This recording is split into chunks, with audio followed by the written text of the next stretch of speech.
Compartilhando aqui a tela.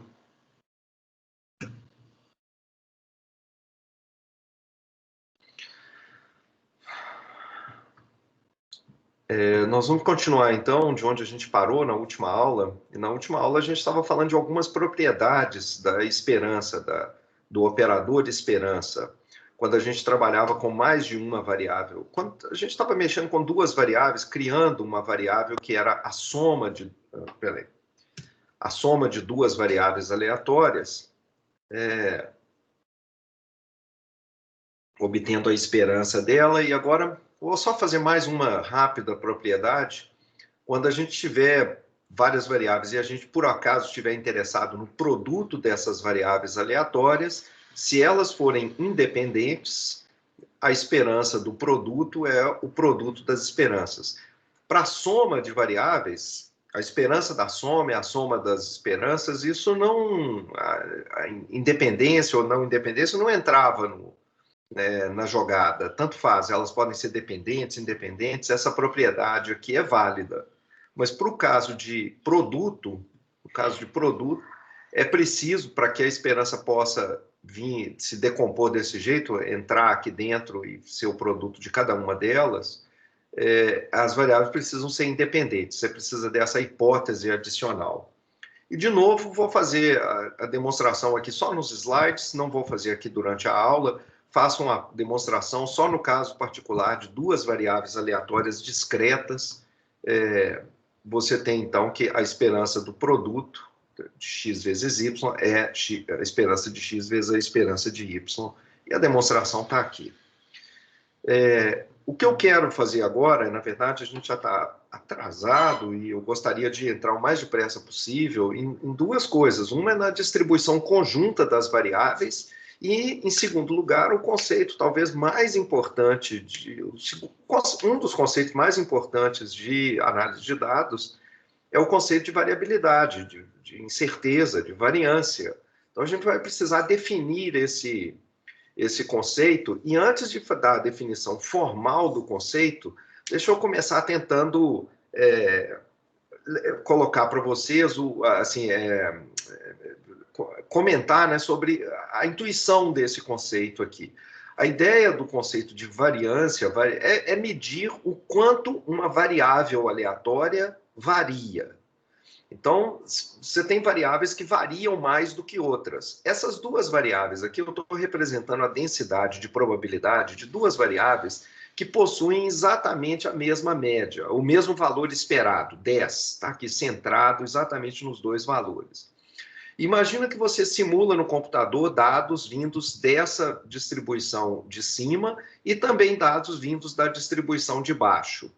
Embora elas tenham o mesmo valor esperado, significando, então, que, às vezes, você, ao gerar os dados, de vez em quando você vai ter valores menores do que 10, de vez em quando valores maiores do que 10, tanto numa quanto na outra. Mas como a densidade de probabilidade aqui, da curva de cima, está mais concentrada em torno do 10, enquanto que a de baixo está mais espalhada, isso significa, lembrando sempre que probabilidade é a área debaixo da curva, que, por exemplo, valores entre 13 e 14 aparecem mais facilmente quando você estiver simulando dados com a densidade de baixo do que com a densidade de cima. Na densidade de cima, a área de 13, aqui no meio, né, onde está a mãozinha, até 14, de 13 a 14, essa área é praticamente zero, assim como a área de 7 até 6. Enquanto que na distribuição aqui de baixo, na densidade aqui de baixo, você vê que entre 13 e 14 tem ainda uma área substancial. Portanto, não vai ser raro, não vai ser muito raro você observar valores entre 13 e 14. Não vai ser muito provável, não vai ser muito frequente, mas não é tão raro quanto aqui em cima, que parece praticamente impossível você ter valores entre 13 e 14. De fato, se a gente tirar as amostras, estão aqui de novo as duas densidades, em cima e embaixo, e aqui do lado o histograma de amostras geradas. A gente só vai falar como fazer simulação Monte Carlo, mas gerando dados usando os comandos nativos do R, aqui o correspondente, né? Então, aqui em cima o histograma da curva de cima está aqui em cima também. E você vê que, de fato, os dados gerados com essa daqui, eles se espalham muito mais em torno de 10 do que nessa daqui de cima.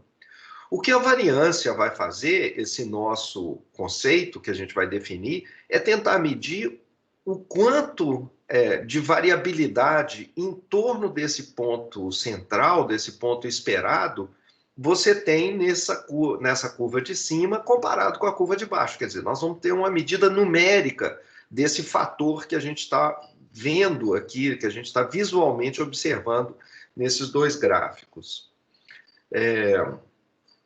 Então, claramente, a de cima deveria ter, se a gente tiver uma medida de variabilidade, a de cima tem menos variabilidade em torno do seu ponto central do que a distribuição de baixo.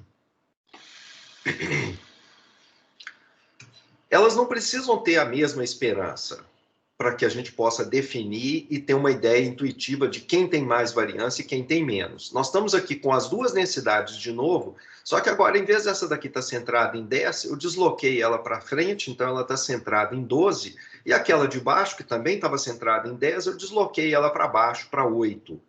Então, elas têm valores esperados agora diferentes. Quando você gerar dados dessa azul aqui, eles vão estar concentrados em torno de 12. Enquanto que, se você gerar dados com essa daqui de baixo, eles estarão concentrados em torno de 8. No entanto, o que interessa para a gente agora é medir o quanto de variação a gente tem em torno do valor médio, do valor esperado, o que quer que seja esse valor esperado. Então, essa daqui tem um valor de esperado, um valor médio diferente dessa daqui de cima, mas não importa. O que eu estou querendo saber é o quanto que os pontos azuis vão variar em torno do seu valor esperado, comparado com o quanto que os pontos vermelhos vão variar em torno do seu valor esperado, diferente, que é o 8. Então, se a gente, de novo, fizer os gráficos aqui, se a gente fizer os histogramas, estão aqui as duas densidades, novamente, e os dois histogramas, e a gente vê claramente que os dados do de cima, eles tendem a oscilar menos em torno do valor esperado 12, quer dizer, eles vão no máximo 2 unidades, mais ou menos, né? Não passam muito de 2 unidades para baixo ou 2 unidades para cima. Ficam entre 10 e 14. Então, 2 unidades para cima e para baixo é mais ou menos o máximo de afastamento que eles têm do valor esperado. Enquanto que na de baixo, a gente vê que é muito mais do que 2. Olha, 2 unidades para cima seria 10, mais 2, 12. Eles vão facilmente a 4 unidades para cima e para baixo vão também facilmente a 4 unidades para baixo. Então, eles variam mais na de baixo do que na de cima. De novo, não importa que os valores esperados sejam diferentes. Na verdade, eu estou fazendo os gráficos aqui com densidades simétricas para ficar mais simples de entender, mas as densidades nem precisam ser simétricas em torno do valor esperado. Então, aqui de novo, duas densidades que possuem o mesmo valor esperado. Esse valor esperado é 1, é onde está essa linha vertical aqui, mas elas não são simétricas em torno desse valor esperado. É uma distribuição, na verdade, só sobre o eixo positivo, e ela tem uma concentração um pouco maior aqui perto do zero, e ela vem caindo lentamente à medida que os valores vão se afastando. Essa daqui, ela não tem tanta concentração em torno do zero, mas tem o mesmo valor esperado no final, que é 1. Olhando para essas duas, a gente vai querer se perguntar a mesma coisa. Em torno do valor que você espera, então, tanto para de cima quanto para de baixo, você está esperando um valor de 1. Se você simular muitos dados dessa azul, a média aritmética vai ser aproximadamente 1. Se você simular muitos dados da vermelha, a média aritmética dos dados simulados vai ser aproximadamente 1. A questão é, a de baixo, o quanto que eles variam em torno desse valor esperado comparado com o quanto que eles variam na de cima. Se você olhar para as duas densidades, lembrando sempre que a área total é 1, parece que vai ser mais fácil na de cima ele se afastar, por exemplo, por mais de uma unidade. A área que a partir de 2, Aqui, olha, ela tem uma área substancial aqui a partir de 2. Então, não vai ser completamente impossível você ter valores na curva azul, ao simular, valores que se afastam do valor esperado por mais de uma unidade. Menos de uma não é possível por causa do zero, mas aqui a gente vê que é fácil você ter valores próximos de zero, digamos de 0 até 1/4, aqui nesse pedacinho. Com a vermelha, você dificilmente teria valores se afastando do valor esperado tão próximos aqui de zero, se afastando tanto assim a ponto de ficar entre 0 e 1/4, e do mesmo modo, você dificilmente teria valores se afastando do valor esperado por mais do que uma unidade acima de 2. Então, aparentemente, essa azul vai ter um valor, uma variância, uma variabilidade maior do que a vermelha. A variabilidade sempre medida em torno em torno da sua média. Está aqui. Então, de fato, estou aqui gerando dados e os histogramas, e fica muito claro agora, embora os dois conjuntos de dados estejam mais ou menos, embora assimétricos, parece que um seria um valor aritmético para a média desses números aqui, se você somar, se você tirar a média deles. Mas aqui, olha, é fácil você ter várias amostras, as amostras são de mesmo tamanho, e foi fácil ter valores 2, até acima de 3, alguns até acima de 4, então se afastando bem de 1. E também vários valores bem próximos de 0. Para essa curva vermelha, a gente dificilmente tem valores muito próximos de 0, então eles não se afastam tanto de 1 para baixo, e também para cima, dificilmente passam de 2. Então, novamente, aqui, para essa daqui, ela vai ter menos variabilidade do que a de cima. E a gente pode começar a complicar, né, pedindo que não só agora as esperanças sejam diferentes, mas também... então, as esperanças aqui são diferentes. Aí vai ficando até um pouco mais complicado de medir, né? Mas, novamente, aqui, intuitivamente, dá para ver que essa azul parece que, nesse caso, ela se afastaria menos, né? Teria uma variância menor do que essa vermelha, e se a gente fizer o gráfico, a gente vê que, de fato, é isso que vai acontecer. Qualquer que seja a média, se o E de x aqui é alguma coisa como 1, o valor esperado de x, nessa de cima, ele vai aí, no máximo, até 4, enquanto que essa daqui, que tem um valor de 3, ela vai até 8, então ela se afasta até 5 unidades lá para cima. A distribuição, ela não precisa ser contínua, ela pode ser discreta. E aqui os valores possíveis são os números 0, 1, 2, 4, sim, né? 3, 4, etc. E as barras aqui indicam as probabilidades de selecionar cada um desses valores. Novamente, aqui a gente tem a de cima com um valor esperado diferente da de baixo. A de cima tem um valor esperado de 1,2, a de baixo tem um valor esperado de 3,3. E olhando para essas daqui, a gente pode se perguntar novamente qual delas tem uma maior oscilação em torno do seu valor esperado. E, de novo, fica aparente que a azul deve ter mais oscilação do que a de cima. Vai oscilar mais, vai variar mais. E, de fato, é isso. Se você simular os dados no computador, é isso que você vai observar se você fizer os histogramas dos dados simulados. Então, ok. Então, a gente já entendeu a intuição do que a gente está querendo medir. E agora o que a gente vai fazer é definir formalmente como é que a gente faz essa medição. Então vamos definir, e a gente vai simbolizar isso por variância de y, a variabilidade de y aqui, da variável aleatória y.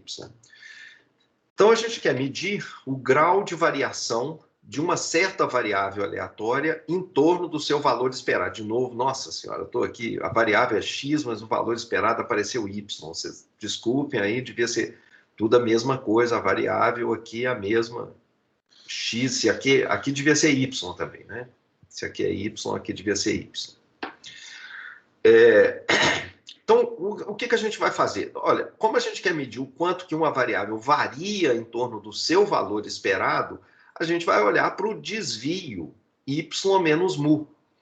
Y é uma variável aleatória. Mu é um valor teórico, mas é uma constante teórica. Um valor que foi calculado a partir das duas listas de valores possíveis de y. A lista de valores, os valores possíveis e as probabilidades associadas. Quando você simular y no computador, às vezes esse desvio vai ser positivo, às vezes negativo. Às vezes o y fica acima do valor esperado, às vezes abaixo. O que a gente quer é ter uma ideia do tamanho do desvio e não do sinal, tanto faz ele para cima ou para baixo. Eu quero saber quanto que é, em geral, o tamanho desse desvio. E observa, isso daqui é uma variável aleatória. É uma função de uma variável aleatória, função da variável y, uma função matemática complicada. Eu pego a variável, subtraio uma constante e aí tomo o valor absoluto disso. Toda vez que eu tiver um valor aleatório, selecionar um omeguinha, né, do omegão, eu vou ter um y ômega e esse número às vezes é grande, às vezes é pequeno. Então, se isso daqui é uma variável aleatória, isso significa que tem duas coisas. Tem uma lista de valores possíveis e probabilidades associadas com os valores possíveis dessa quantidade. Então, vamos pensar numa visão empírica desse desvio. Vamos supor que y seja uma variável qualquer, discreta ou contínua, e que tenha um certo valor esperado mu. Simula o y várias vezes por Monte Carlo. Os valores aleatórios gerados sucessivamente no computador vão variar em torno do mu. Às vezes só um pouco maiores ou só um pouco menores do que mu, às vezes muito maiores ou muito menores do que mu. A gente quer ter uma ideia do tamanho desse desvio, mas como que você vai fazer isso se essa quantidade é aleatória?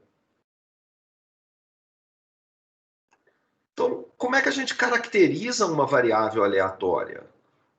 Pela densidade de probabilidade dela. Mas isso é muita coisa. São uma lista de números possíveis e as probabilidades associadas. Será que não tem uma maneira mais simples da gente resumir com um único número, resumir toda a distribuição? É difícil resumir toda a distribuição, mas tem um número grosseiro que dá uma ideia da distribuição. É o valor esperado da quantidade aleatória. Então, se você tomar o valor esperado do valor dessa quantidade aleatória aqui, o que você vai ter é uma ideia de quanto que é o tamanho esperado do desvio aleatório em torno de mu. Isso aqui, então, caracterizaria o quanto que você pode esperar de desvio em relação a esse mu, quanto que a variável x ela tende a se desviar em relação a mu. Ela, na verdade, algumas vezes ela vai ter um desvio menor do que essa quantidade aqui, às vezes um desvio maior, mas esse número que você calcularia, ele te daria uma ideia do tamanho típico desse desvio. Então, em princípio, a gente gostaria de definir o desvio, a medida de variabilidade dessa maneira. Só que cálculos matemáticos com valor absoluto são muito difíceis. Por exemplo, a função f de x igual ao módulo de x, o ponto de mínimo dessa função é num ponto em que não tem derivada. Vocês lembram? Ela tem um bico no ponto x igual a zero. Então, a função valor absoluto é uma função muito ruim para a gente fazer coisas como minimizar.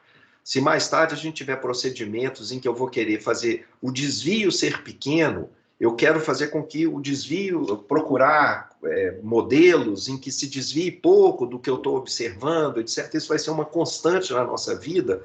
A gente vai precisar trabalhar com minimização de funções ligadas. Se eu medir o desvio dessa maneira, com valor absoluto, eu vou precisar minimizar a função valor absoluto de um jeito complicado, não é só minimizar de um jeito igual ao cálculo, né? Mas eu vou precisar trabalhar com essa função e isso vai complicar muito a minha vida. Por causa disso, por causa dessas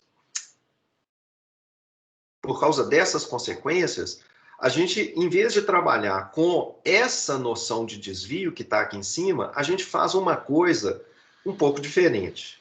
A gente calcula um desvio meio esquisito. A gente pega o desvio, como a gente pegou antes, só que eleva ele ao quadrado. Então, a gente calcula qual é o tamanho esperado do desvio ao quadrado, do quadrado do desvio. E, em seguida, a gente calcula a raiz quadrada para voltar para a escala original. Então, a gente faz essa coisa esquisitíssima que está aqui, que é a seguinte: isso é chamado desvio padrão.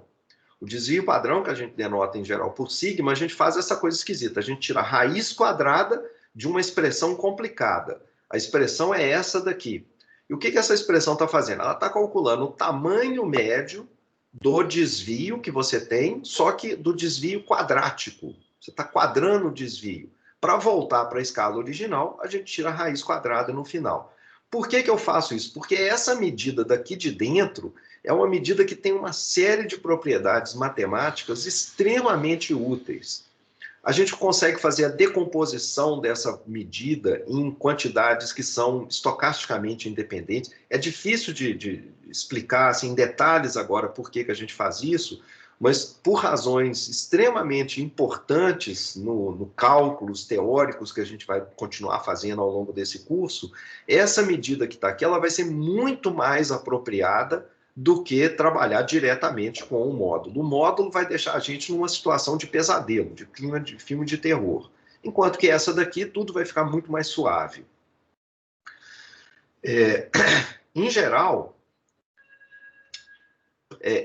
se você, o sigma que a gente acabou de definir, é essa quantidade aqui mais esquisita. Eu preferiria trabalhar com essa quantidade aqui, é mais intuitiva, mais direta, do jeito que eu expliquei aqui. E, em geral, essas duas coisas são diferentes, não são iguais, não dá o mesmo número, mas eles não costumam ser muito diferentes.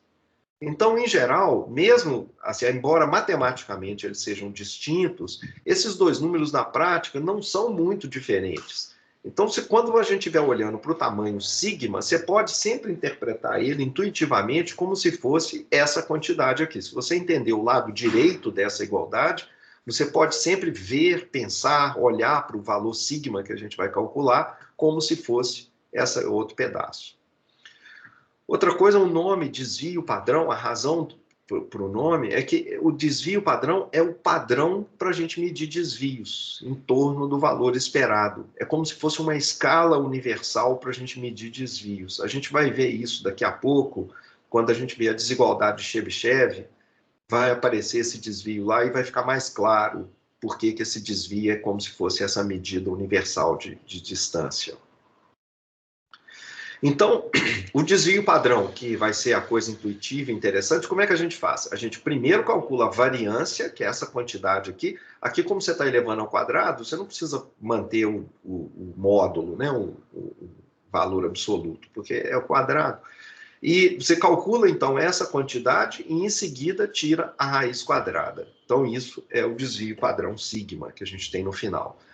Então, às vezes a gente vai trabalhar com a variância, às vezes a gente vai trabalhar com sigma.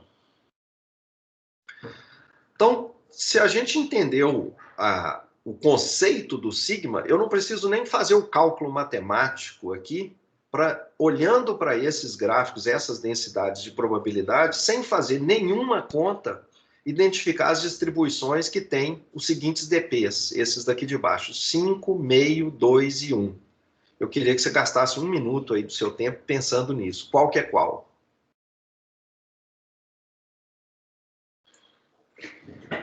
Vou sair 1 segundo aqui.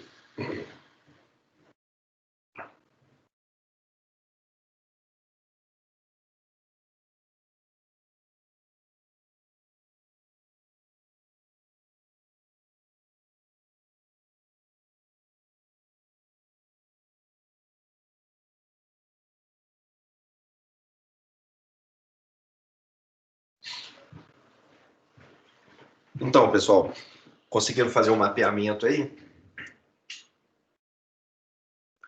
Lembra, então, o desvio é o tamanho médio, o tamanho esperado do desvio em relação ao valor esperado da distribuição. Então, olhando para essa primeira, o valor esperado dela claramente está simétrico aqui, é 5. Se você simular, vão oscilar em torno de 5. Às vezes mais, às vezes menos. Gente, a escala que eu mantive, a escala vertical, a mesma em todos os casos. Por isso que tem umas que estão mais achatadas, outras que estão... É porque a área total é 1, né, em cada caso. E eu estou mantendo a escala vertical a mesma em todos. Então, aqui, olhando para o primeiro, o valor... Acho que eu pus os valores esperados aqui. Não. Então, aqui, os valores esperados... aqui é 5, né? E essa outra aqui, essa outra é um pouco diferente, 5, 10, aqui deve ser alguma coisa como talvez 8 aqui, né? Mais aqui assim, esse é o valor esperado dessa. Aqui o valor esperado dessa daqui também é menos 5, e dessa daqui é 0. Mas vamos lá, a área total é 1. Se a gente estiver simulando dados dessa distribuição, eles vão se afastar, não vão passar muito de 0, nem de 10. Então, o tamanho máximo do desvio deve ser alguma coisa como 5. Isso significa que um tamanho médio do desvio deve ser um pouco menor do que a metade desses 5. Então, deve ser 2. Provavelmente é 2, o desvio associado com essa densidade de probabilidade. Para essa daqui, o negócio está por aqui, 8, 7,5 e tal, e vai mais ou menos de o quê? De 6 até 10 ou 11, é um desvio no máximo aqui, né? Para cada lado, em torno da média, vai no máximo aqui mais ou menos uns 2 para cima, talvez, 2 e pouco. Esse é o tamanho máximo. Então, o tamanho esperado do desvio, o tamanho médio do desvio, deve ser alguma coisa como 1. Esse daqui, os valores parece que se espalham, né? A densidade é muito achatada, a área se espalha muito em torno do 0. Indo parece que até mais 10 aqui, então isso provavelmente significa que um tamanho típico de desvio aqui deve ser alguma coisa como 5. Algumas vezes um pouco menor que 5, ficando por aqui, algumas vezes maior do que 5, ficando aqui. Então o desvio deve ser da ordem de 5. E, finalmente, esse último aqui que sobrou deve ser o meio. Aqui é a mesma coisa, eu vou deixar para você fazer isso depois, esse exercício. Vocês conseguiram entender o raciocínio aqui, gente? Sim.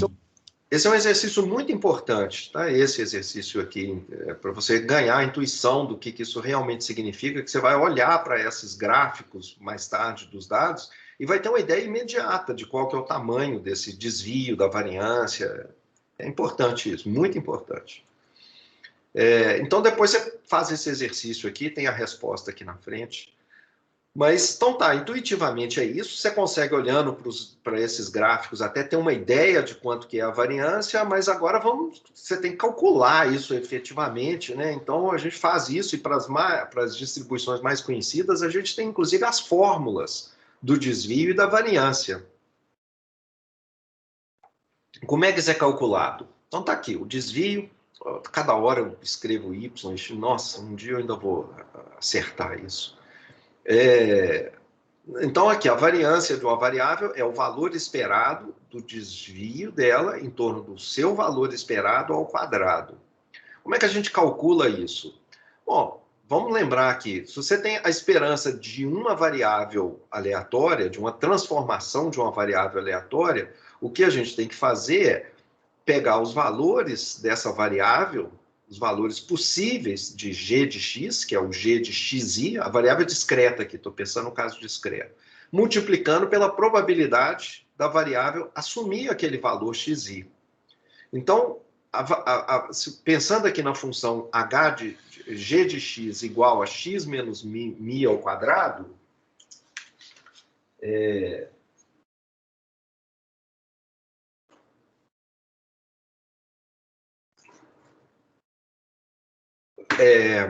a gente, então, quais são os valores possíveis? Os valores estão aqui, essa lista de valores, os xi são os valores possíveis, menos o mu, você tem que calcular o mu antes, né, com antecedência, e eleva isso ao quadrado, multiplica por cada um dos possíveis valores que xi pode assumir.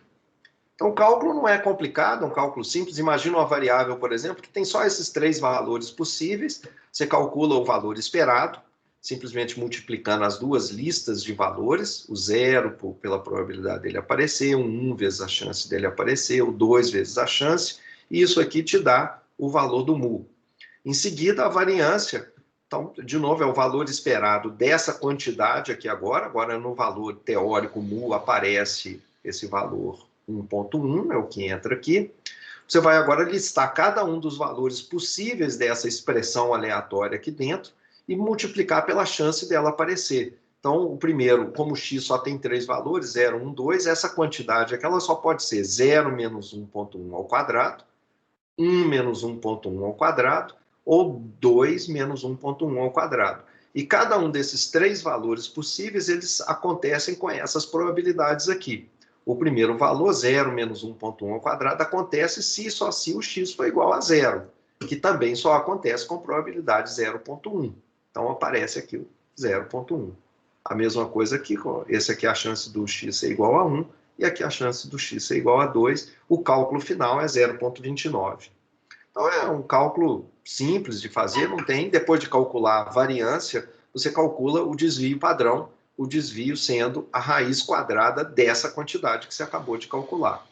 E no caso contínuo? No caso contínuo, é mais ou menos a mesma coisa. Você vai ter uma função aqui, essa função matemática, você agora coloca a função aqui, multiplica pela chance dele aparecer, né, que é o f de x, e integra isso sobre todos os valores possíveis. Então, é só a versão contínua do que a gente está fazendo aqui. Onde aqui tinha uma soma sobre os valores possíveis, essa expressão vezes a probabilidade, aqui no caso contínuo, a gente faz uma integral sobre todos os valores possíveis da expressão que a gente está, né, do desvio ao quadrado, e pondera cada desvio que pode aparecer, alguns altos, alguns próximos de zero, alguns grandes, pela chance dele aparecer, que é a chance de você pegar aquele x que gerou aquele desvio. Então, por exemplo, se o x for uma variável aleatória contínua com distribuição exponencial com parâmetro 3, significa que o f de x teria essa densidade de probabilidade. É zero no valor, na parte negativa do eixo, e tem um decaimento exponencial na parte positiva. Então, você primeiro calcula o mu, que é o valor esperado. Então, você tem que fazer essa integral aqui. Essa integral você faz, acho que vocês fizeram isso na prova, inclusive, né? Uma coisa parecida. Então, você faz esse cálculo aqui de integral e isso você acha o valor que dá 1/3. Em seguida, tem que calcular o valor, agora a variância. Então, a variância é essa expressão aqui agora, onde era mu, né, aparece o 1/3 que você acabou de calcular. Está aqui, 1/3, é um número. Um número teórico, mas é um número baseado na lista de valores possíveis, no intervalo positivo, e nas probabilidades que eles podem assumir, que são essas aqui. Então, você vai fazer a integral sobre todos os valores possíveis, f de x aqui, de x menos 1/3. Na verdade, essa f de x, isso aqui devia estar errado, devia ser a zero aqui, né, gente? Que na parte negativa, a densidade é zero. Essa f de x é zero. Então, isso aqui, a densidade é igual a esse decaimento exponencial só na parte positiva do eixo. Aqui devia ser de zero a mais infinito, que dá, então, 1/3, 1 sobre 3 ao quadrado. Então, fazendo esse cálculo matemático aqui, você acha quanto que é o valor, 1 sobre 9. Então, na verdade, é possível a gente mostrar que essa variância, ela pode ser calculada da seguinte maneira, ela é igual ao... que é a definição que a gente deu foi essa daqui, né? É a mesma coisa que fazer essa outra conta aqui. Calcular o valor esperado da quantidade x ao quadrado e subtrair o valor esperado ao quadrado. São duas coisas distintas. Olha, o quadrado está aqui dentro do símbolo de esperança. Você está calculando o valor esperado da variável x elevado ao quadrado. Do lado de cá, você faz outra coisa. Você primeiro calcula a esperança de x e depois tira o quadrado dela. Não são iguais essas duas coisas, são coisas diferentes. Por que elas não são iguais? Uma maneira fácil de ver que elas não são iguais, por exemplo, é fazer o seguinte: pega uma distribuição, uma variável, vamos pegar uma variável, deixa eu voltar lá atrás para você ver uma situação aqui qualquer. Por exemplo, essa variável aqui. Qual que é o valor esperado dessa variável? É zero. Valor médio, eu vou voltar aqui para ficar menos, essa densidade está tão achatada aí que está...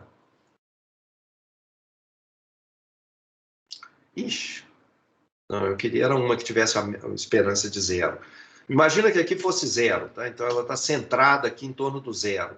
Então o eixo aqui, bem ponto simétrico aqui é zero. Então, o valor esperado dessa densidade seria zero. O E de x é zero. Agora, pensa na quantidade x ao quadrado. Quer dizer, se eu vou simular um valor x, que às vezes é negativo, às vezes é positivo. Mas o que eu faço é quadrar esse número. Então, toda a minha lista de números que eu vou simular são todos positivos. Porque é x ao quadrado. Toda vez que ele for negativo, estiver abaixo do zero, eu quadro ele, ele fica positivo. Então, quanto que seria o número que você poderia esperar para esse x ao quadrado? É um número positivo, maior que zero. Então, embora o E de x seja zero, aqui naquele desenho que eu fiz, o E de x é zero, o E de x ao quadrado não é zero. Então, essas duas coisas aqui podem ser bem diferentes. Mas o fato é que como é que a variância é igual a essa fórmula e como é que a gente demonstra isso? A demonstração é simples, a gente faz a manipulação simples, algébrica, e usando as propriedades de esperança que a gente viu anteriormente. A gente pega essa expressão que está aqui dentro e abre esse quadrado. Então, x menos mu ao quadrado fica x ao quadrado menos 2x mu mais mu ao quadrado. Agora eu vou usar aquela propriedade de que a esperança de soma de coisas é a soma das esperanças. Então, a esperança soma desses três elementos aqui é a esperança do primeiro menos a esperança do outro mais a esperança desse daqui. As constantes, elas podem sair para fora do sinal de esperança, a propriedade dela também, né?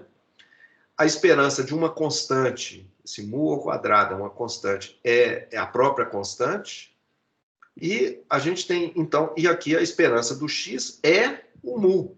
Então, o que a gente tem é essa quantidade, fazendo essa conta aqui, 2 mu ao quadrado mais mu é menos mu ao quadrado, pronto, a gente voltou exatamente à fórmula que a gente quer, que é essa daqui.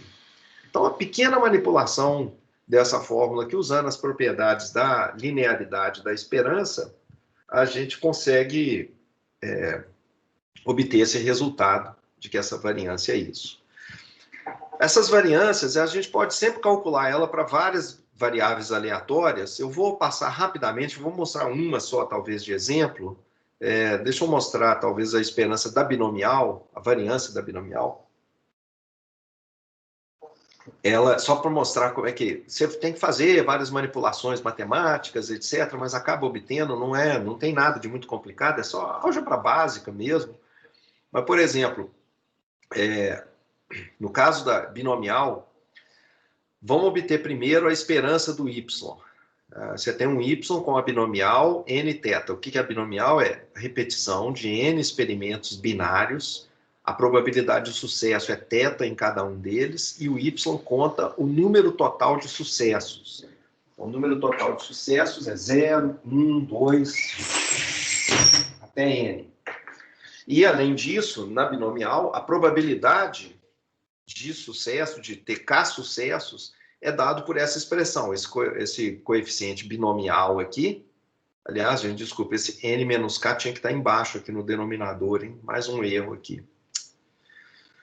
É o coeficiente binomial vezes θk vezes 1 menos θk n menos k.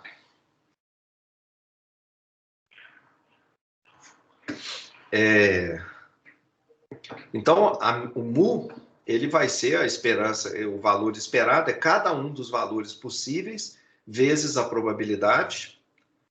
Aqui vai ter uma simplificação, esse k corta com um desses k's aqui, lembrando sempre que esse n menos k devia estar aqui no denominador, gente, esse cara aqui tinha que estar aqui embaixo.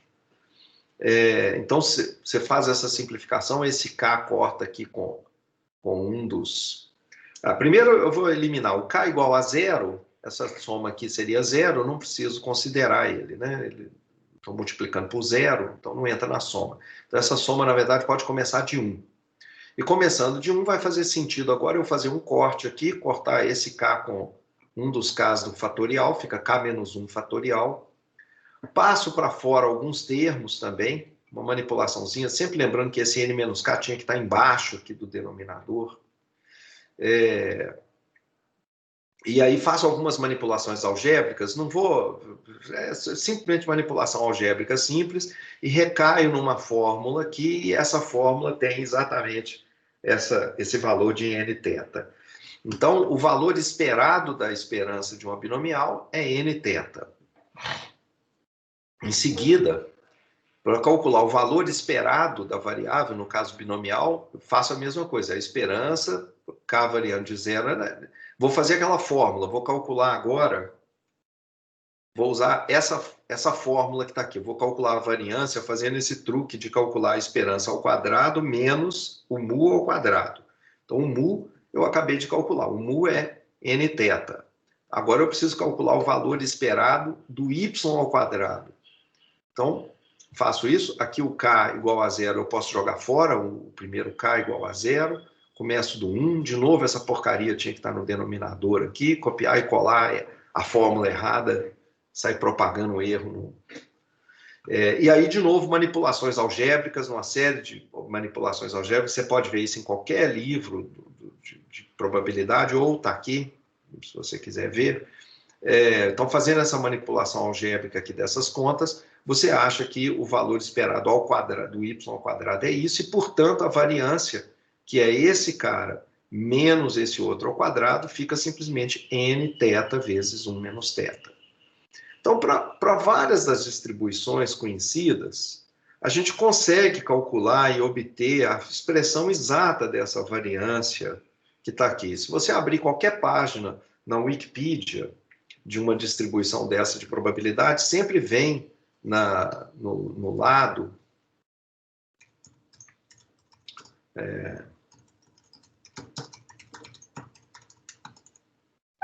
sempre vem aqui do lado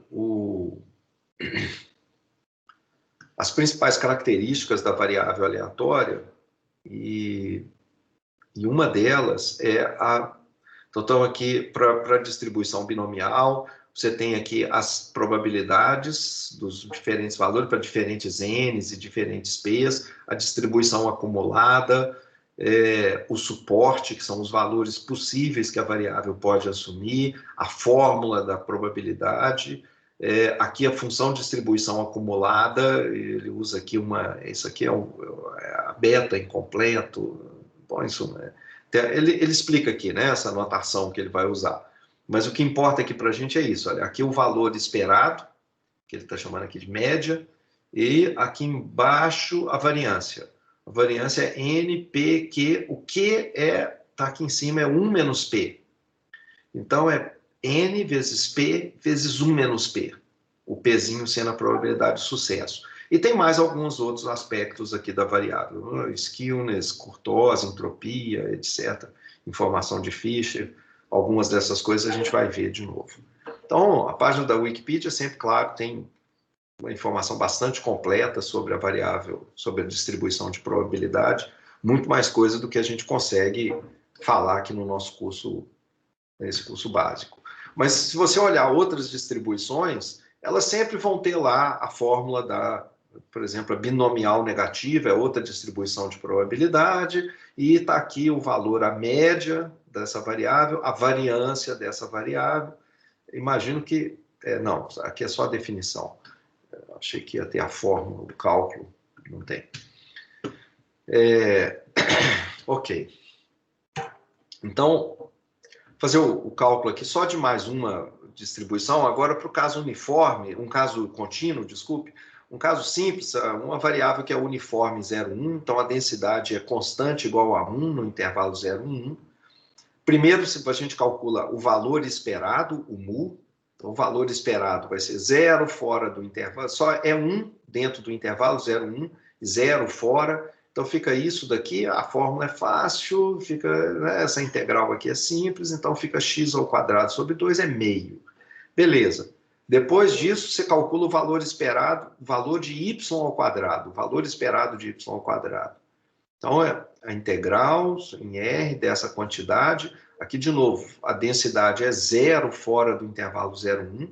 Dentro do intervalo 0,1, ela é constante igual a 1.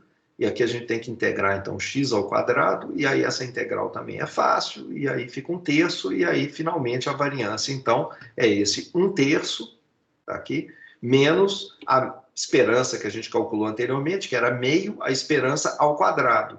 Então, fica 1 sobre, que dá 1 sobre 12. Ok, então o dp, você calcular o desvio padrão, é a raiz quadrada disso, que dá mais ou menos 0,289.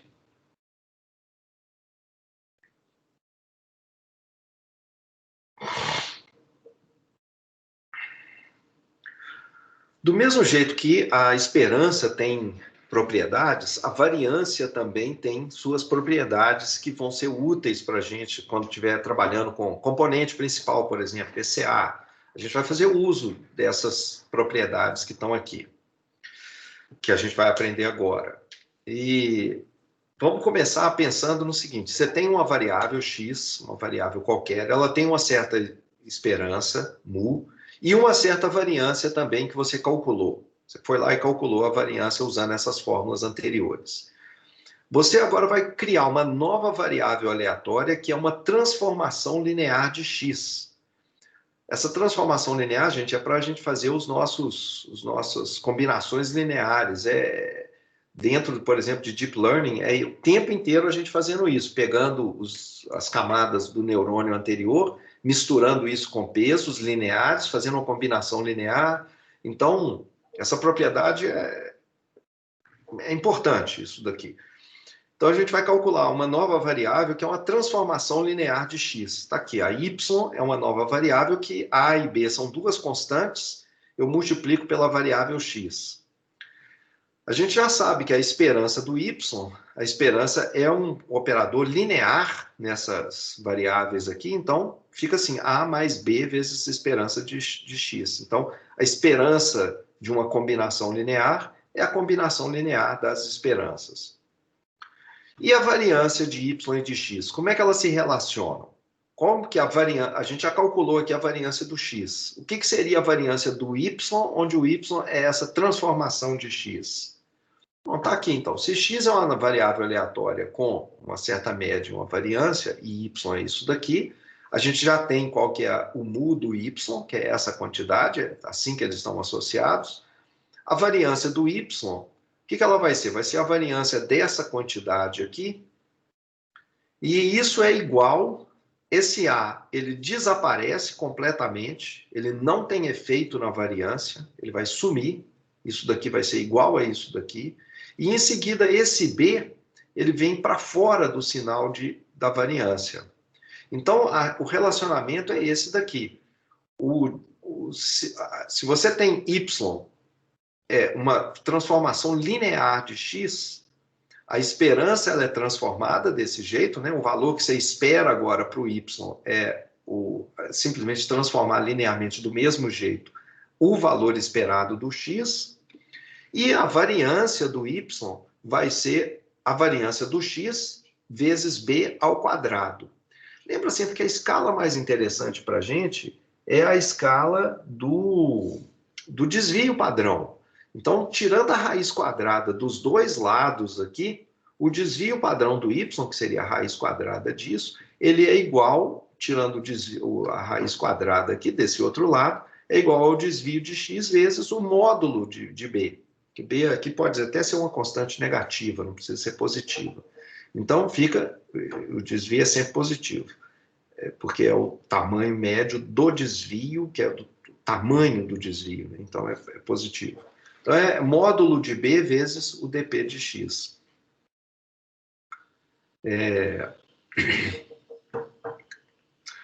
Por que isso é verdade? Intuitivamente, tem jeito da gente ver que isso é verdade. Primeiro, vamos ver, por exemplo, que A não deve ter efeito.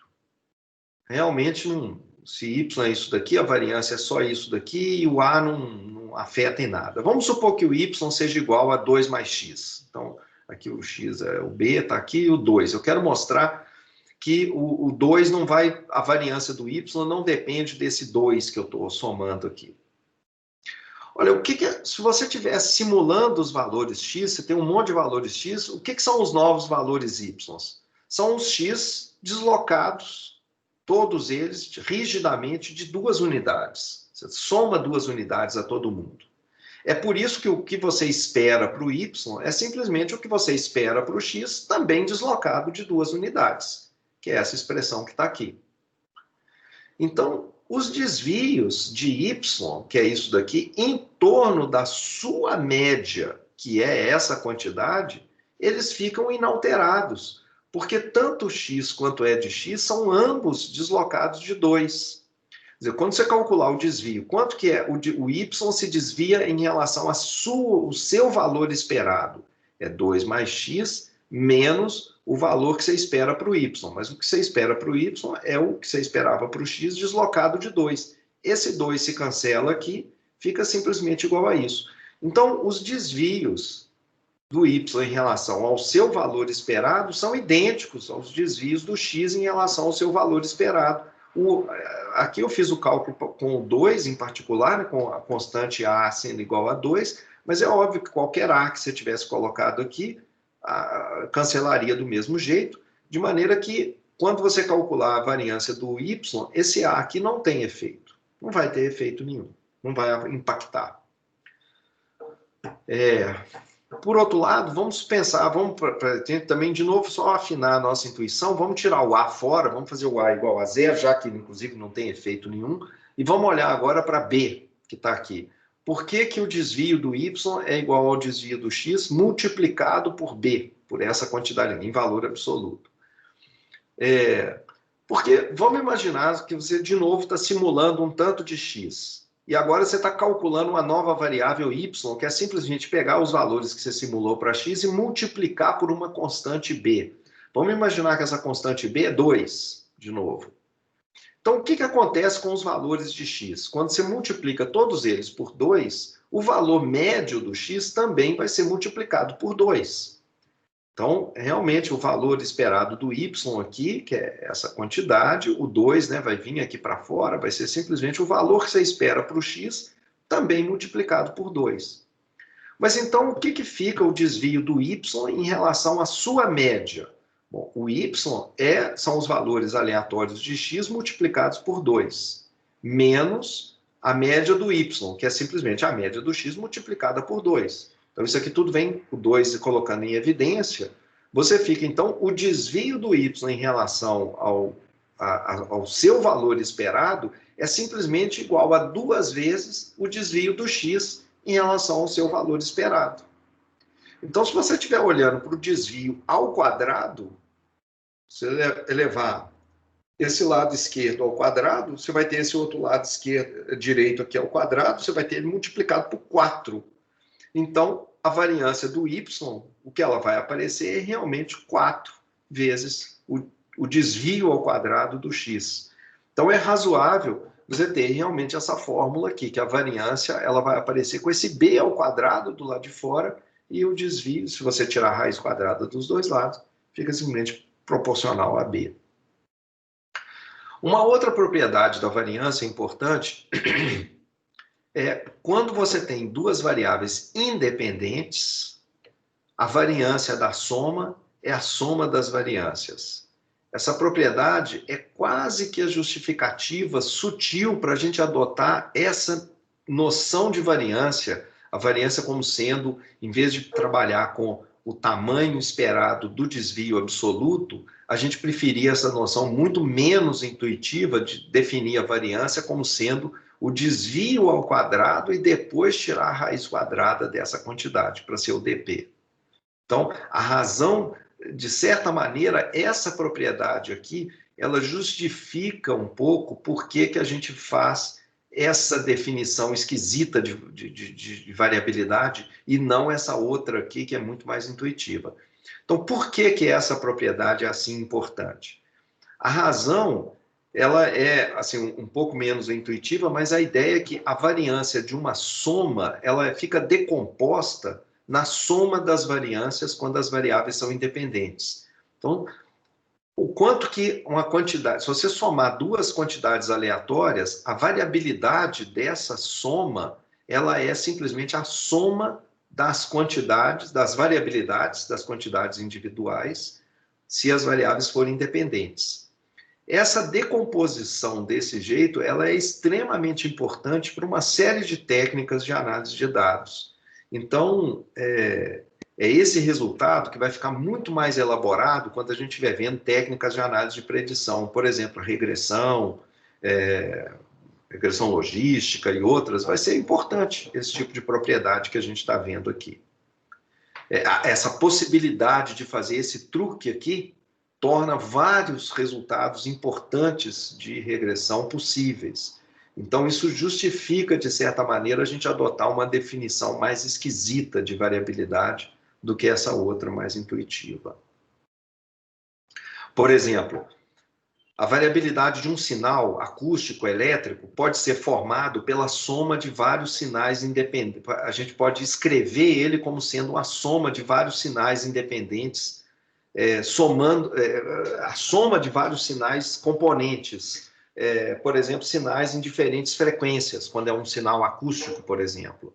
E aí, se a gente... Aqui ficou faltando a frase final, foi cortada. Se a gente estuda, então a energia do sinal ela acaba sendo escrita como sendo a soma da energia dos componentes do sinal. E isso só vai ser possível lá na frente por causa dessa definição de variabilidade. Então, a própria análise, o negócio, para quem já viu, isso aqui é só um comentário para quem já foi lá na frente, ou já estudou, ou leu sobre isso, mas a decomposição de Fourier, a decomposição de sinais em componentes independentes, ela só é possível por causa desse tipo de propriedade e dessa definição que a gente está adotando de variabilidade. Então, vamos fazer, eu vou mostrar aqui a prova só no caso particular de duas variáveis aleatórias discretas, não vou fazer o caso geral de x podendo ser contínua ou misturas. Vamos só considerar que tanto x quanto y são variáveis discretas. Por que a variância da soma é a soma das variâncias quando as variáveis são independentes? Então, caso particular, primeiro, para calcular a variância, eu sempre preciso calcular antes a esperança. Então, a esperança da soma a gente já viu, a esperança é linear. Então, ela decompõe aqui, a esperança da soma é a soma das esperanças. Beleza. Agora, como x e y são independentes, então essa quantidade ela também vai ser... O desvio do x não tem nada a ver, não tem relacionamento nenhum com o desvio do y, também vão ser independentes e, portanto, a esperança desse produto é igual a esperança do produto é o produto das esperanças. Não sei se vocês lembram, essa era uma outra propriedade que a gente viu de esperança lá atrás, quando eles eram independentes. A esperança dessa quantidade que está aqui é zero, porque isso aqui é a quantidade do desvio, não é o desvio absoluto, é o desvio propriamente. A esperança disso é a esperança de x menos a esperança dessa constante, que é exatamente igual à esperança de x. Então, esse pedaço todo aqui é zero. Então, se x e y não são variáveis independentes, a gente tem também uma fórmula. Então, se eles forem independentes, cadê?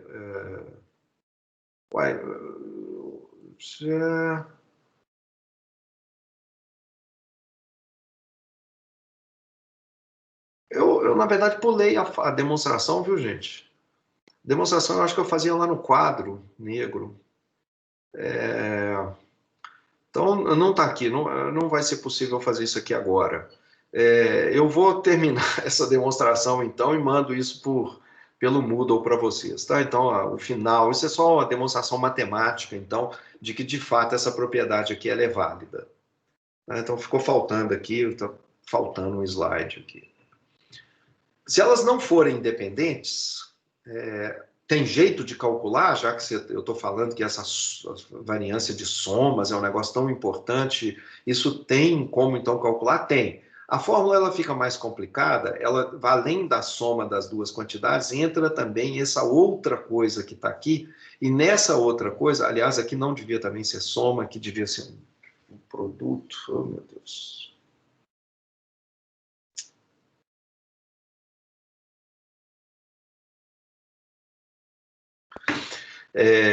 aqui devia ser um produto. Então, aparece esse outro termo, e nesse termo aqui tem uma outra coisa, que é esse índice, esse símbolo ρ, ele indica a correlação, é um médio grau de não independência entre as variáveis, é um assunto que a gente vai ver logo que a gente estudar vetores aleatórios.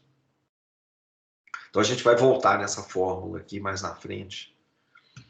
E tem o caso geral, quando você tiver mais do que duas variáveis independentes, a variância da soma de todas elas, se elas são todas independentes entre si, é exatamente a soma das variâncias.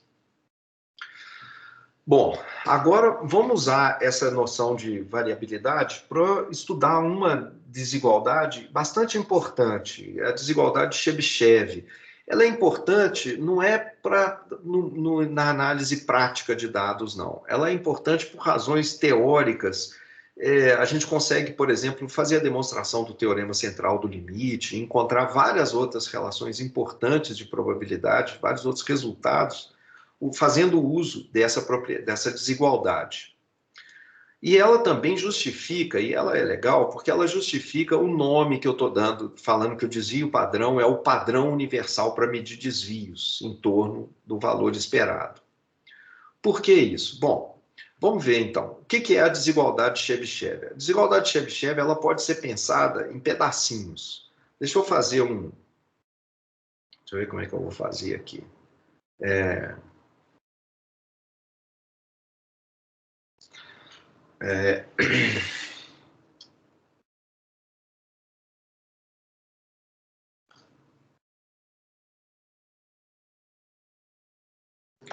Deixa eu... Acho que eu vou ter que... Deixa eu ver se eu consigo aqui.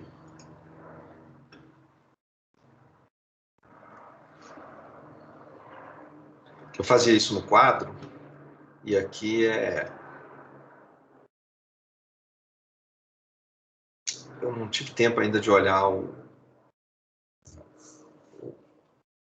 coisa para usar a canetinha.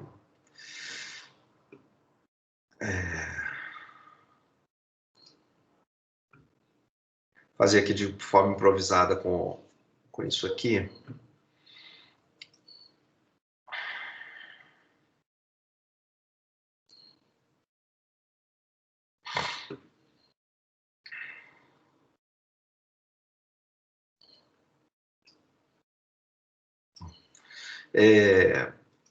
Então, gente, deixa eu fazer aqui. Então, a gente está fazendo essa desigualdade aqui. Chebyshev, acho que é assim, sei lá, escreve.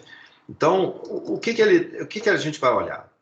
Nós temos o seguinte, nós temos uma variável aleatória qualquer, y. Essa variável, ela tem um valor esperado. É um valor em torno do qual, vou chamar de mu. Esse valor mu é o valor em torno do qual essa variável oscila. Então, às vezes ela é maior do que mu, às vezes menor. Se você simular vários valores de y, esses valores estarão em torno desse valor mu. O que a gente está interessado agora é em olhar como que esse desvio, como que essa variável ela se desvia desse valor médio. A gente sabe que isso aqui, sendo o desvio, esse é o desvio, né, que é aleatório, né, o desvio, deixa eu sempre colocar aqui em letras bem maiúsculas aqui, o desvio aleatório, né, ele é essa quantidade. Então, às vezes o desvio é grande, às vezes o desvio é pequeno, então às vezes o y está bem próximo do mu, às vezes ele se afasta muito do mu. A gente quer ter uma ideia de qual que é o tamanho desse desvio. A gente já calculou isso, uma média, né, uma representação grosseira desse número é o valor esperado desse y menos mu.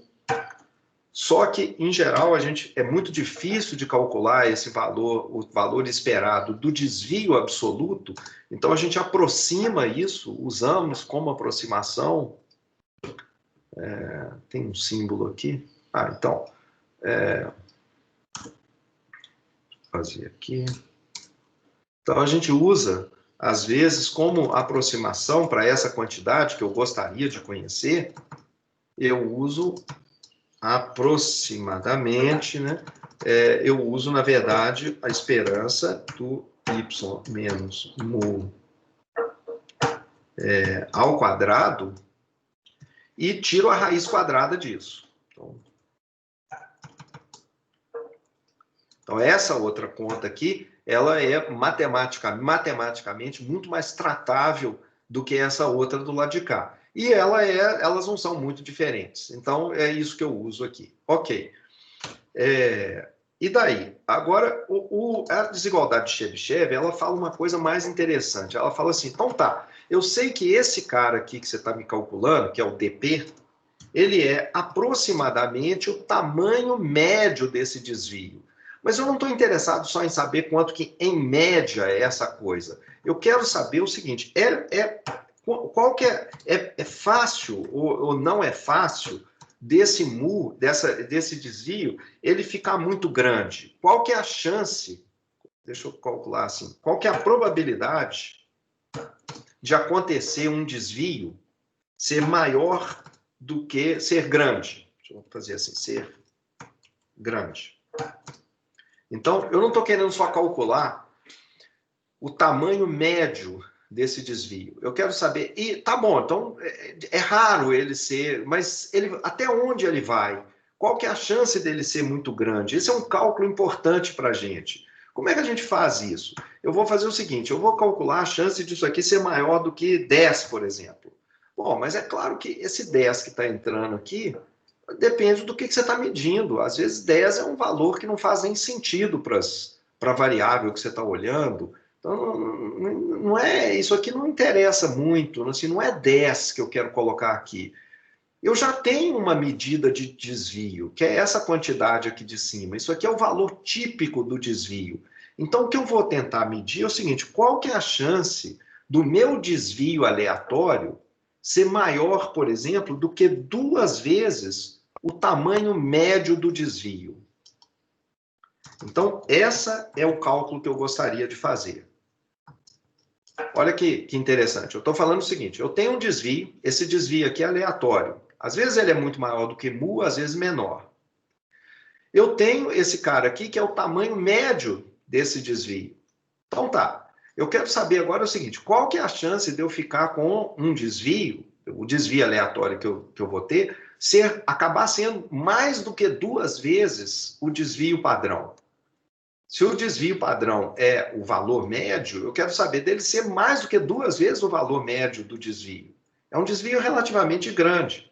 Eu não quero só 2, eu quero saber assim, e 3 vezes maior do que o desvio médio? E 4 vezes maior do que o DP? Quanto que deveria ser essa probabilidade aqui?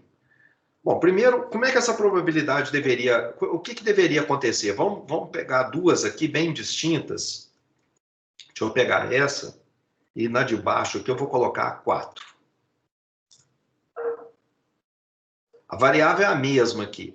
Qual que é maior, gente? A de cima ou a de baixo? Qual que é a probabilidade que é maior? Intuitivamente. A de baixo. A de baixo ela deveria ser menor. A de cima. A de cima é maior. Por quê? Vamos lá. Isso, gente... eu pensei na de cima e falei... Pensou certo e falou. É uma confusão. Isso eu também acabo fazendo. Mas a gente não fica inibido de falar coisa errada, não. Eu vivo errando o tempo inteiro e, na verdade, a gente aprende muito mais quando a gente erra, porque aí você tem que corrigir o pensamento. É bom, aí a gente aprende alguma coisa. Quando você acerta é porque você já sabia, você não aprendeu nada. De novo, né? Então, aqui, olha, a de baixo, então, quer dizer, como o desvio é muito grande, a gente está falando dele ser muito maior do que o tamanho médio do desvio, essa probabilidade ela deve ser menor. Deve ser mais raro esse troço aqui ser grande demais, né? Bom, a desigualdade de Chebyshev é um negócio incrível, porque ela conseguiu falar para a gente o quanto que deveria ser isso daqui. Isso aqui deveria ser... Eu não consigo saber exatamente quanto que é isso, mas a desigualdade, ela fala o seguinte, olha, essa desigualdade, ela tem que ser menor do que 1 dividido por 2 elevado ao quadrado. Esse 2 que está aparecendo aqui, é esse 2 aqui. De maneira que aqui embaixo, essa desigualdade, isso aqui vai ser 1 dividido por 4 elevado ao quadrado. Ou seja, essa probabilidade aqui é 1 sobre 16. Ela é menor do que 1 sobre 16. E essa daqui de cima, ela é menor do que 1/4. Então, o que a desigualdade de Chebyshev fala para a gente? Ela está falando o seguinte, a chance... Você foi lá e calculou o seu DP, essa quantidade aqui. Beleza. Você tem o DP para várias distribuições de probabilidade, para binomial, para gaussiana, para tudo isso você foi lá, fez um cálculo matemático e obteve esse DP.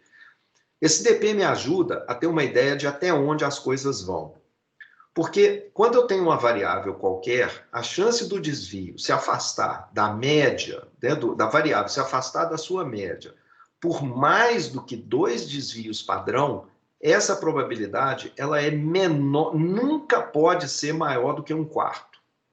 Então, o que isso aqui está falando é o seguinte, olha, qualquer que seja a variável, a chance dela se afastar por mais do que 2 desvios, ela é menor do que 1/4. Ou seja, só 20, no pior dos casos, 25% das vezes, você pode ter um desvio maior do que 2 desvios. 75% das vezes, esse afastamento aqui, ele vai ser menor do que 2 desvios padrão.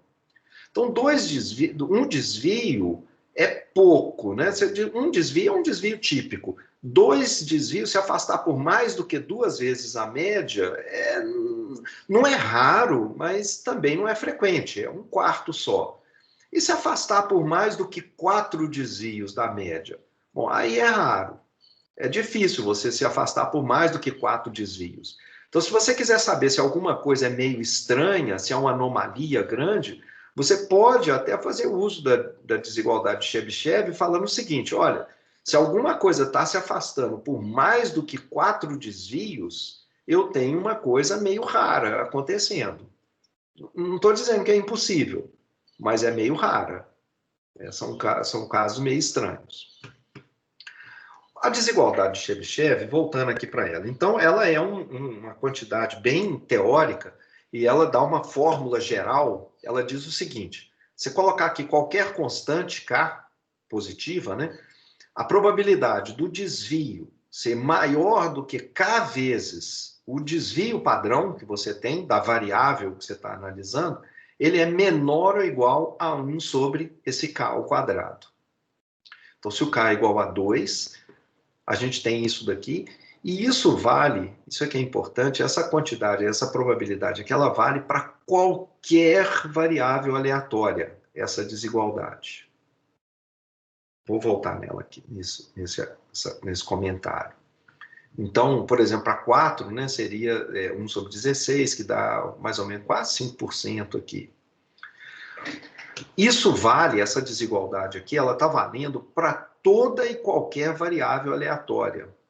Então, o desvio padrão, esse cara que está aparecendo aqui nessa fórmula, ele serve como uma métrica universal para desvios estatísticos. Você se desviar por mais do que 4 dPs da média da variável, pode ser considerado uma coisa meio rara. Então, ele serve como uma métrica para medir desvios.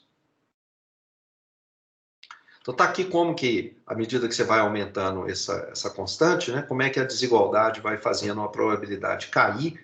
Isso aqui, por exemplo, ser mais do que 6 desvios é uma coisa rara, assim, difícil de acontecer. Você ter um número grande de desvios, de afastamentos por mais do que 10 sigmas, é extremamente raro.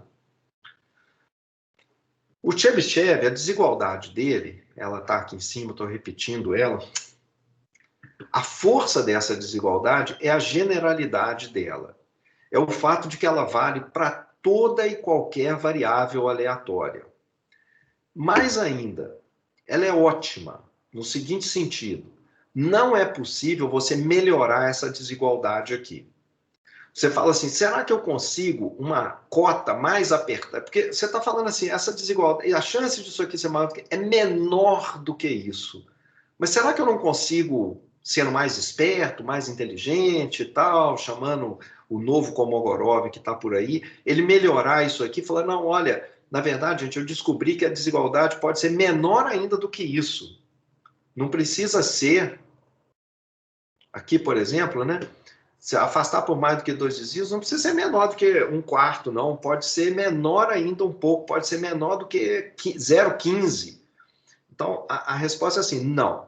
Não tem jeito de fazer isso. Se você quiser que essa desigualdade valha para toda e qualquer variável, toda está aqui em maiúsculo por causa disso, para toda e qualquer situação que você quiser encontrar, então não tem jeito de ser menor do que isso. Porque tem uma variável, está aqui uma variável, em que essa desigualdade ela vira igualdade perfeita. Então, se você quiser, toda e qualquer variável, você teria que excluir, na verdade, essa variável aqui, em que essa desigualdade deixa de ser desigualdade e passa a ser. Então,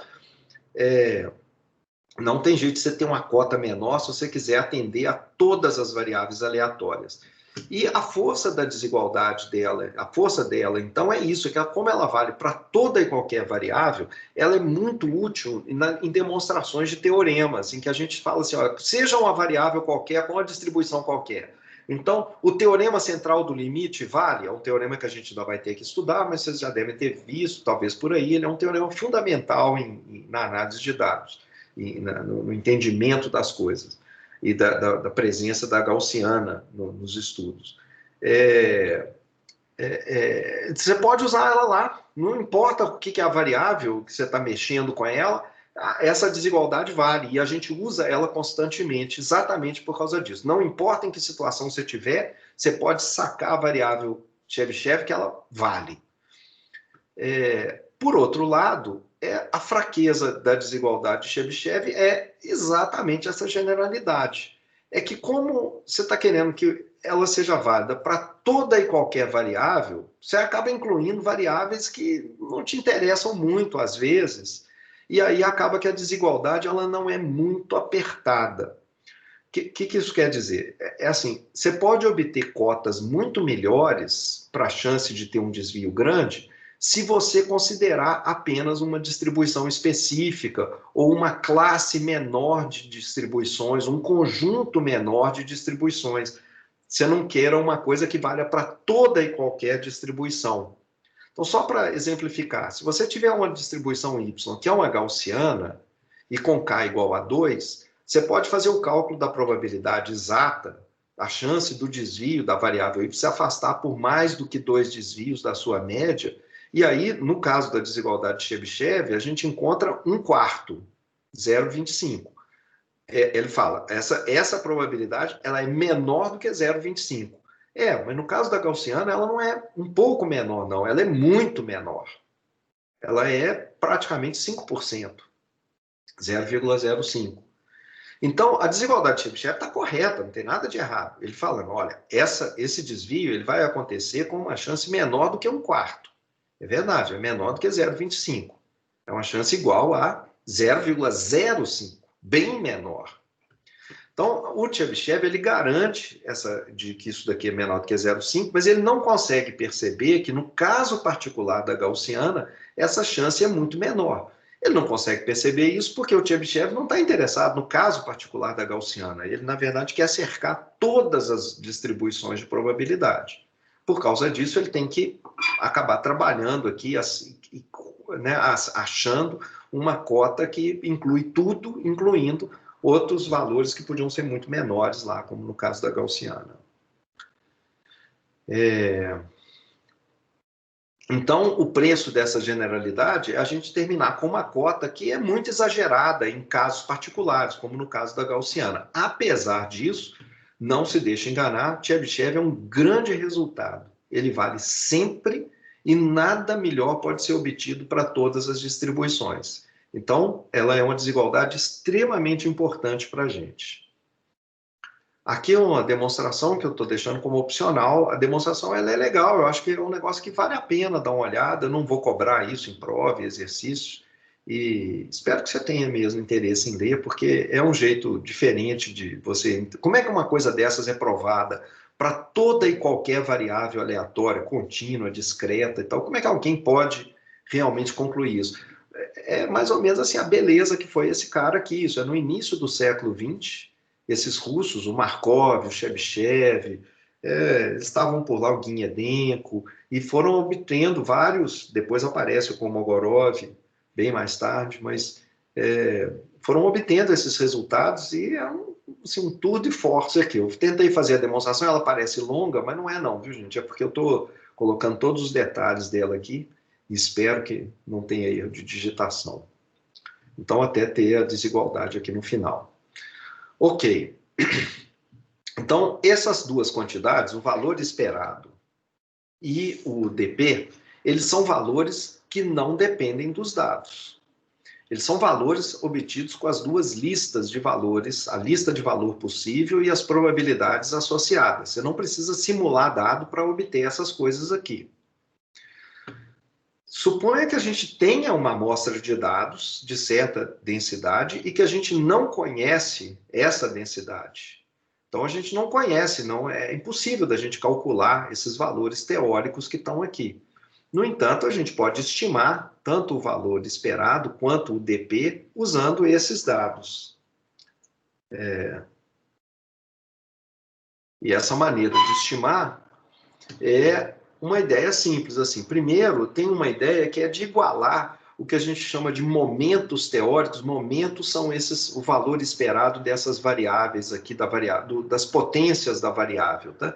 É de y ao quadrado, y ao cubo. Em geral, são esses dois primeiros que são relevantes, que são a que aparecem muito. Como é que a gente estima essas quantidades teóricas aqui? A gente usa a versão empírica do dado, a coisa amostral, baseada nos dados que a gente tem. Então, se você tem várias instâncias do y, você tira a média aritmética, que a gente representa em geral por esse y barra. Isso daqui, que é esse número que depende do dado que a gente está calculando, ele é uma boa aproximação para esse número teórico que está do lado de cá. Esse outro número que está aqui, que é a média aritmética dos y ao quadrado, a gente está simplesmente tirando a média dos y quadrados. Ele é um valor aproximado para o quanto que você deveria esperar para a variável y quadrada. Então, esses dois valores, e o que justifica essa aproximação é um teorema que a gente ainda vai estudar, que chama Lei dos Grandes Números. É o fato de que essa quantidade que está aqui, se você faz a amostra crescer, quando n cresce, essa quantidade ela converge para essa outra constante que está do lado de cá. Em geral, esse número que está aqui, ele não é igual a esse outro número que está aqui. Esse número que está aqui é um número teórico, calculado com base nas duas listas, a lista de valor possível e a lista de probabilidades. Esse daqui é um negócio que você faz com os dados, com a amostra que está na sua mão. Se você mudar um pouco os dados, esse número de cá muda. Esse daqui não. O que está do lado direito nunca muda, invariante. Se você fixar a distribuição de probabilidade, ele não muda. O lado da esquerda aqui muda, porque se você tiver uma amostra um pouco diferente, ele muda. Mesmo vindo da mesma distribuição. Essa diferenciação entre essas duas coisas é muito importante para a gente entender lá na frente as propriedades dos métodos de aprendizagem, viu, gente? Por exemplo, a ideia de variância, de vício, a parte teórica disso, como é que a gente decompõe, como é que a gente acha limites para essas coisas, o teorema fundamental lá do SVM,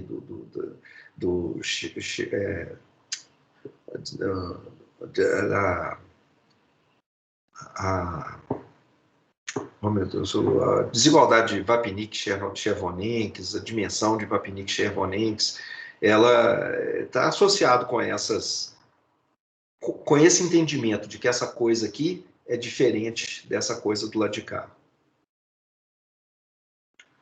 O DP, então, a gente usa aquela fórmula, né? Como é que a gente calcula? A gente tem a variância, essa quantidade, e a gente descobriu que essa variância ela pode ser escrita, teoricamente, desse jeito. Então, esse pedaço aqui, essa esperança, ela é aproximada pelo y ao quadrado. E esse outro pedaço, que é a esperança do y ao quadrado, a esperança do quadrado do y, né? Ele vai ser aproximado, esse primeiro termo aqui, usando novamente a lei dos grandes números, de que, se você calcular essa quantidade aqui, o M2, ele é aproximadamente Y2, quer dizer, essa quantidade aqui, a média dos y ao quadrado, deveria ser aproximadamente igual ao valor esperado do y ao quadrado. Então, a variância ela pode ser aproximada por essa quantidade menos essa outra quantidade aqui. E você ainda pode mostrar, teoricamente, que isso daqui, que é essa expressão aqui do lado esquerdo, é exatamente igual a essa outra expressão que está aqui do lado direito, que é chamada de variância amostral. Aqui o que a gente está fazendo é pegando o desvio, cada dado menos a sua média aritmética, elevando isso ao quadrado e tirando a média de todos eles. O valor médio dessa quantidade é igual a essa outra expressão que está do lado de cá. Então, a gente está de novo vendo aqui que uma estimativa do sigma 2 é a média aritmética dos desvios ao quadrado. Desvios em relação à sua média aritmética. Bom, existe uma outra desigualdade que é bastante importante em Machine Learning, que é a chamada desigualdade Reffinger, mas eu vou deixar isso para depois, não vou cobrir isso aqui agora, não. Eu tenho aqui mais 15 minutos de aula e eu queria começar falando sobre Monte Carlo, mas antes de entrar nisso, eu queria saber se tem alguma dúvida, tem alguma pergunta sobre esse material que a gente viu.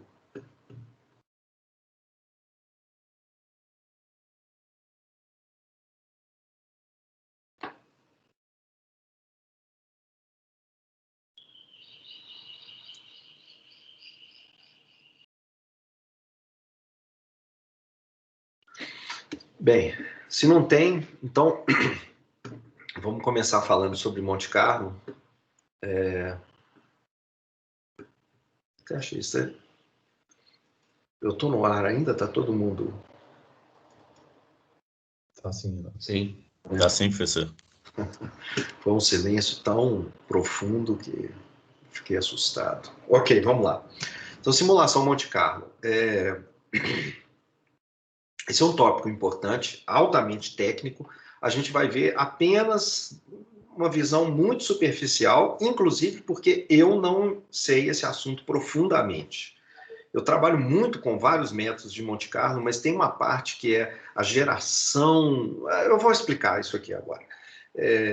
Essa primeira parte aqui, ela é extremamente técnica, é um assunto que só gente muito especializada mexe com isso.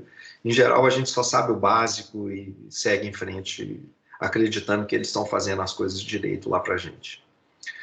Simulação Monte Carlo, bom, a primeira palavra simular, se você olhar no dicionário, é fazer aparecer como real uma coisa que não é real, fingir. Então, simulação é a gente imita o comportamento ou características de um sistema estocástico aleatório, utilizando um gerador de números aleatórios no computador. Isso é chamado simulação Monte Carlo. O Monte Carlo aparece aqui por causa da cidade, que era Cassino. Na época que foi criado, o sujeito que criou, ele tinha um tio que costumava ir em Monte Carlo e ele usou esse nome interessante, que ele achou que seria divertido colocar o nome da simulação como Monte Carlo. Que eles estariam fazendo no computador mais ou menos como nas roletas lá do cassino. Esses números, eles têm uma distribuição os números que a gente gera, né, os números aleatórios, eles têm uma distribuição de probabilidade. A gente consegue gerar no computador dados seguindo qualquer distribuição. Uma gaussiana, Poisson, Pareto, e não só números seguindo uma distribuição, como seguindo várias distribuições simultaneamente. Esses números, a gente usa esses aí para estudar propriedades complexas de algoritmos, coisas que muitas vezes são impossíveis de serem obtidas por fórmulas, analiticamente. Tudo começa com a geração de uma variável que é uniforme no intervalo 0,1. Isso é, o U é um número que a gente assume como número real, esquece a aproximação finita, né, dos computadores, e imagina que o computador vai ser capaz de escolher um número no intervalo 0,1. No intervalo...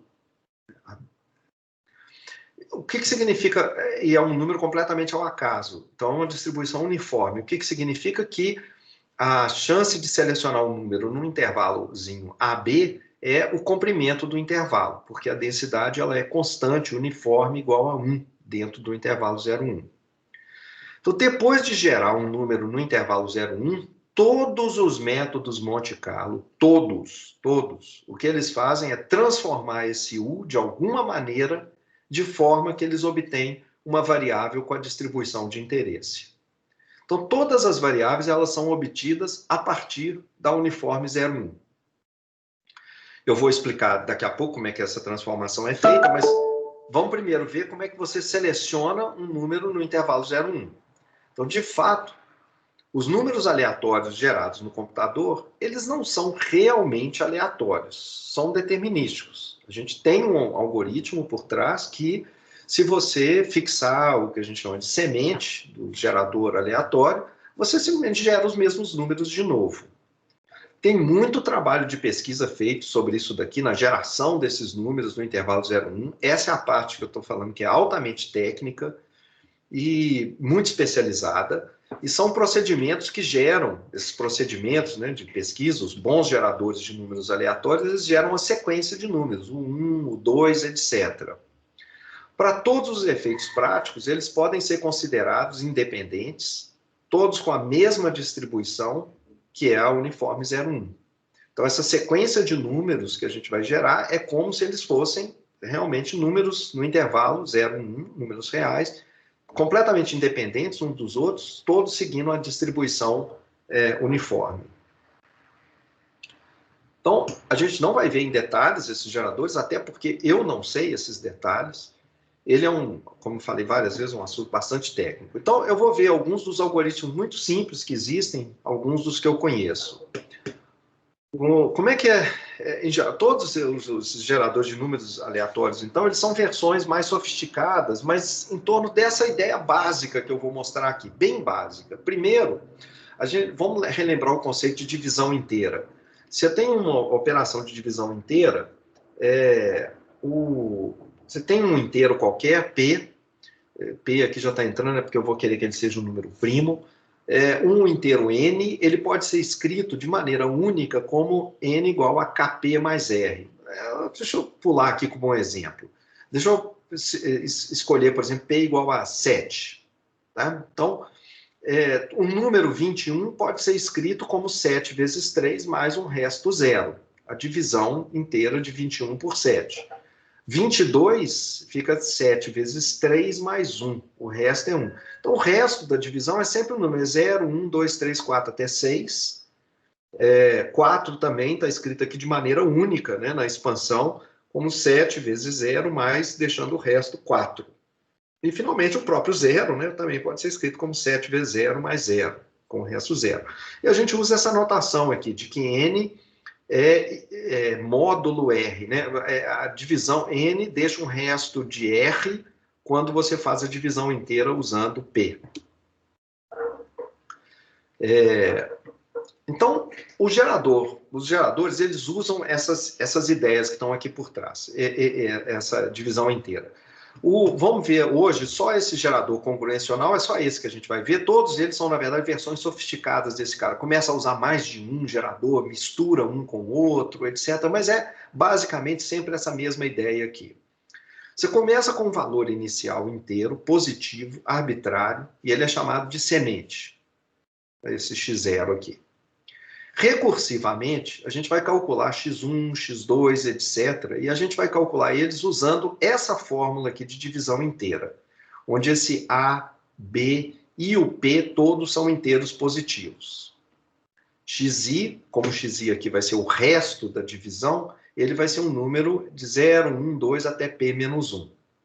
E aí a gente vai fazer uma sequência que é o 1, que é o x que a gente vai obter, esse x aqui, dividido por P. Como ele é um número entre 0 até P1, esse número xi dividido por P vai ficar um número entre 0 e 1. Então, isso aqui é toda a notação, depois você volta nisso aqui com calma. Deixa eu dar um exemplo particular.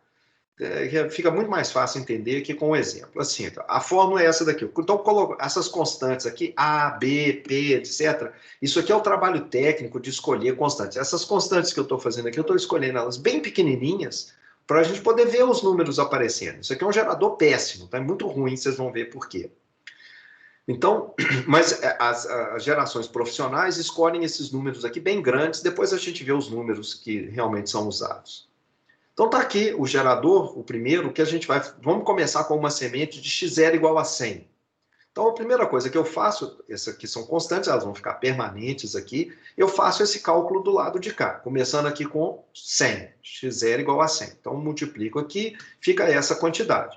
Então faço agora a divisão inteira desse número por esse número daqui, 32.777. Então faço essa divisão.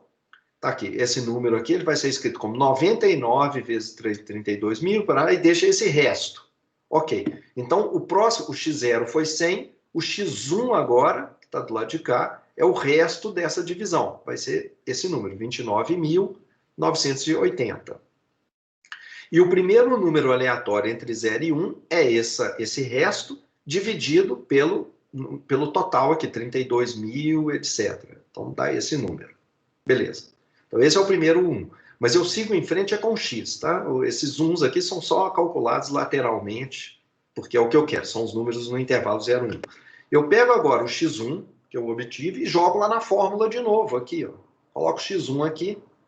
Então, tá aqui. Pego o x2, vai ser... Eu pego o x1 que eu obtive, jogo na fórmula, encontro esse número enorme, faço de novo agora o cálculo dele, obtenho o resto dele pela divisão pelo primo, 32.000, aqui, ó, esse primo que estava aqui, vou fazer a divisão, encontro esse resto. Então, esse agora é o meu x2.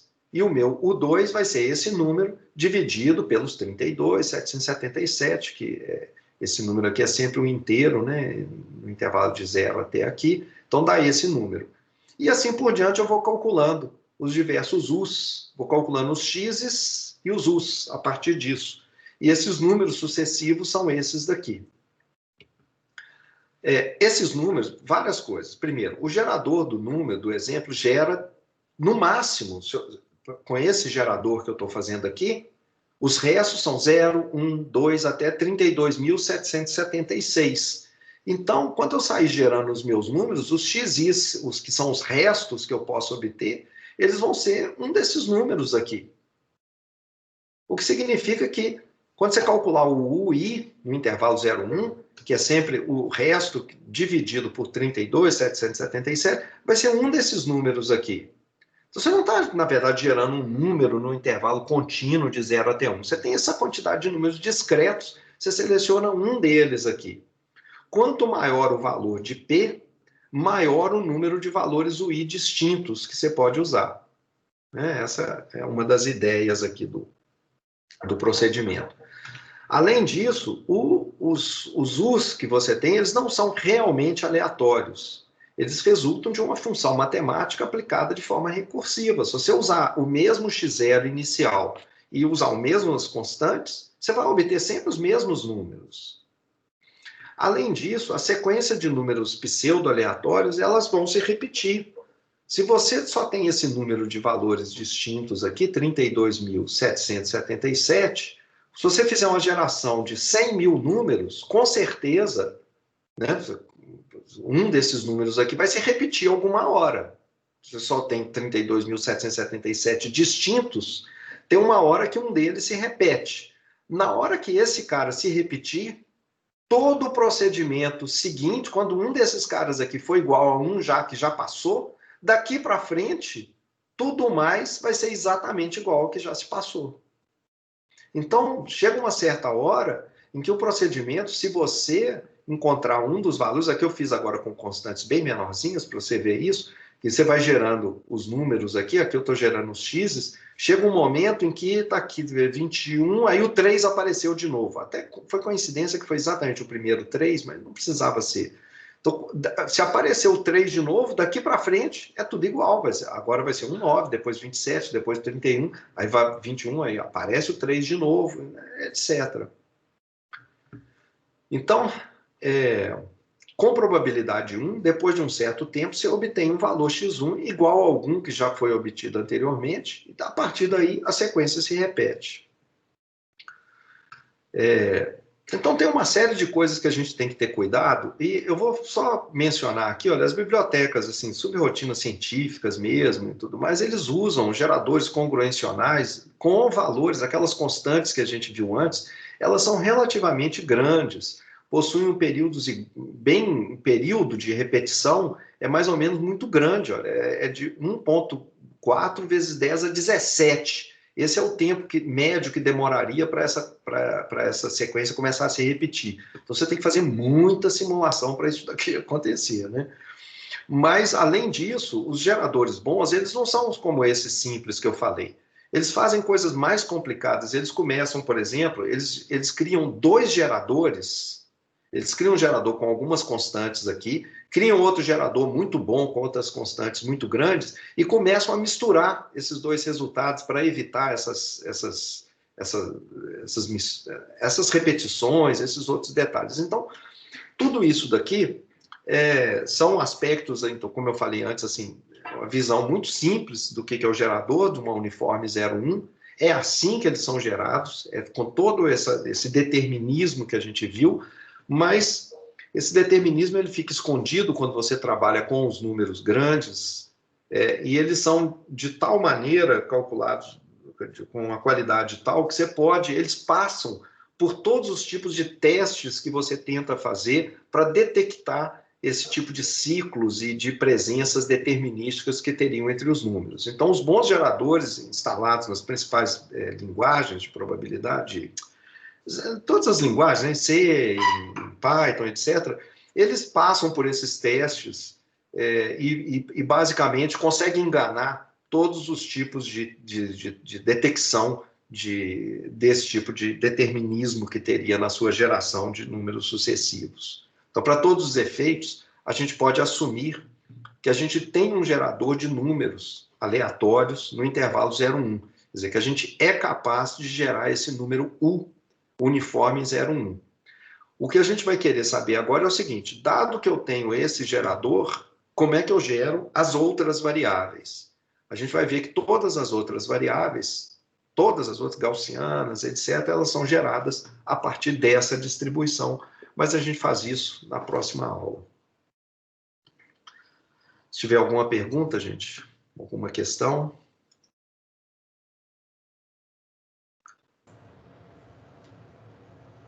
Não, professor. Obrigado.